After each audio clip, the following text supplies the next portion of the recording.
Alright, I'll give this one more try. This is Jane Rodriguez, and it's December 19th, 2016, and I'm just making a quick video to answer some of the questions. Ever since I was on Dogman Encounters, you can look it up. It's Into the Dogman's Lair, I think it was titled. I was on last month. I've been getting an outpouring of letters and just responses and encouragement, so I want to say thank you for everybody who has written me and said kind words and encouraging words and answered my question that I had on air, and that was if anyone out there in the audience had any sightings of what my father had when I was a little girl, that strange stick man thing. And I was going to write about this, what I'm talking about today anyway, but I've been corresponding with another man. His name is Kevin. And we were bouncing ideas off of each other, or he had a question for me rather, and that is one that our Christians generally try to avoid. I would say like 99% of the church people out there, like they don't have an answer for when people say like, what are aliens, in the light of a Christian perspective. They don't have an answer because it's a sticky topic that, it requires a lot of research, and then also once you find out what the Bible has to say, or like Old Testament has to say about it, the scripture I should say, because that includes the book of Enoch, it kind of blows the lid off of everything, and it's like it's like a really big paradigm shifting moment once you see what the Bible has to say, because it really does explain all of that phenomena very well. And it's a true phenomena because we have the physical evidence, the archaeology, and the skeletal remains of giants everywhere.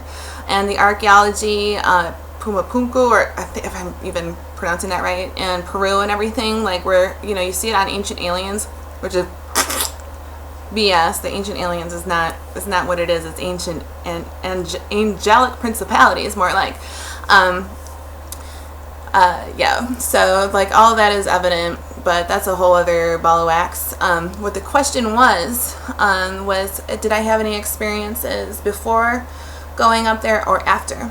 And the answer to that is yes, I had both. Real quickly, we were going to visit family, me and my girls up north, but Linda Godfrey had invited me on our way there to make a stop and go on a research thing with her and Sanjay. Just really quickly, we saw Bigfoot tracks. Sanjay tested his own weight in the fresh mud, and he wasn't able to make a dent.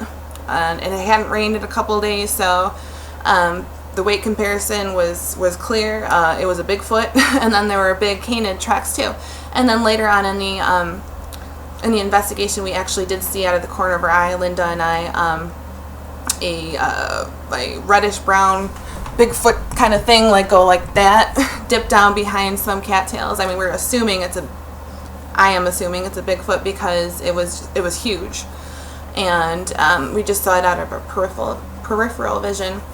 Okay, so that happened. Okay, we come back about 5 days later. I'm in Walmart with my girls. I'm chatting with JC and Linda at the same time. JC's telling me via chat that a dear one to him just became a believer, less of a skeptic, because she heard what is called samurai chatter, which is type of thing. And it usually comes from like far away, but it sounds like it's like really close. It's like really weird. Like they have the ability to send out that, locate it to their target very well.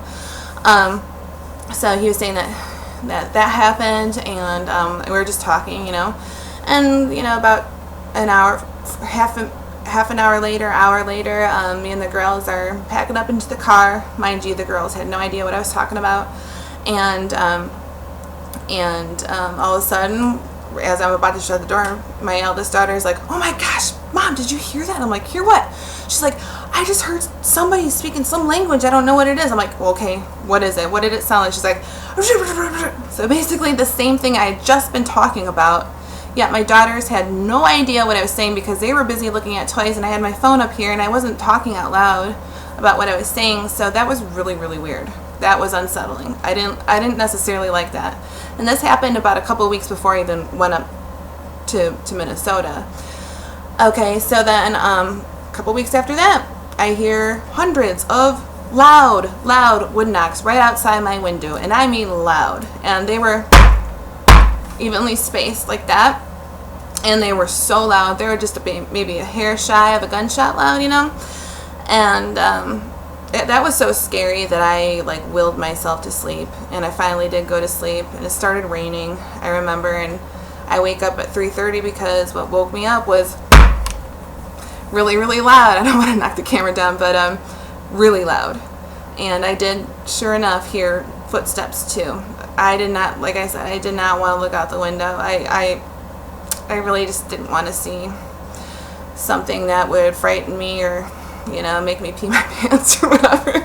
But so that happens, and then a week or so after that, oh yeah, naturally the next day after that happened, I tell Linda and JC what happens, and they're like, oh yeah, that's crazy, that's, you know, that's a Bigfoot. And I'm like, well, what else could it be? I mean, I don't know who stands in the rain at 3 o'clock in the morning and does that real loud. And furthermore, I went back and tried to replicate that sound, and there's no way. I just am not strong. Well, you know, I'm strong and all, but I just don't know. Like, I'm not even anywhere near as strong enough to make that noise on the tree by my house, you know. And that tree right outside my window is really close too, so I don't know. So after that happened, even one night I heard more like rustling outside my window and bipedal footsteps, and then I smelled skunk really, really, really strong, really strong. And I'm like, it's a skunk, you know, skunk spray. Okay, that happens all the time. There's fox out here, deer, blah, blah, blah. So the next morning I wake up and the smell is totally gone. Well, I tell Linda about that too, and JC. The response is, well, and I know this already, but skunk smell doesn't go away overnight or in 12 hours or whatever. So I don't know, jury's out on that one. And as far as after that whole Lycan experience up north, stuff started happening immediately on the trip home. JD and I left the next day. JC stayed behind, and we had an opportunity to get to know one another very well, you know, talking in the car, and he's just an awesome person, and I'm just so glad, you know, all of us were able to meet and connect. And I remember we were talking about what to eat when we get back, and how, you know, we're looking forward to resting and just having a good meal and casting that experience to the side for a little bit, and just, you know, having some R&R, because it was just a long experience, you know, and it felt like we'd been through a lot.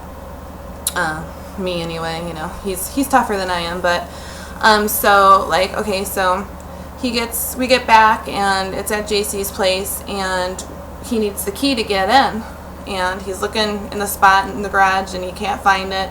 So he calls JC's a few times. He doesn't answer. Like the third time or whatever, JC answers. Blah blah blah. He finds the location. I get home. I look at my voicemails. I have several of them. I check my last one. The last one is a conversation between JC and JD about the key. Now, I don't know how voicemails can record a phone conversation in the first place, but it gets weirder. We were the ones who called, and the envelope options, where you hit a button, you know, 4, and it gives you envelope options, and that's the time the phone call was placed, the date, and the phone number. It said that it was placed by JC's phone number. None of that makes sense. That was freaky. Okay, so I have I recorded it too, by the way. It's on my computer, so I have proof of it. And if I'm getting the details a little wrong, then forgive me. I'm just going off by memory. I have the proof on the computer, and I can share that. And so anyway, then on the way home, when JC's driving me back to the airport, that gets really weird too. Like, we are driving the same route that we came from, basically. And it's just a highway with like one turn or two turns. Very, very simple. Somehow, though, on the way back to the airport, while we were driving in a straight line, we ended up going in the opposite direction. Like, we noticed we were going the wrong way.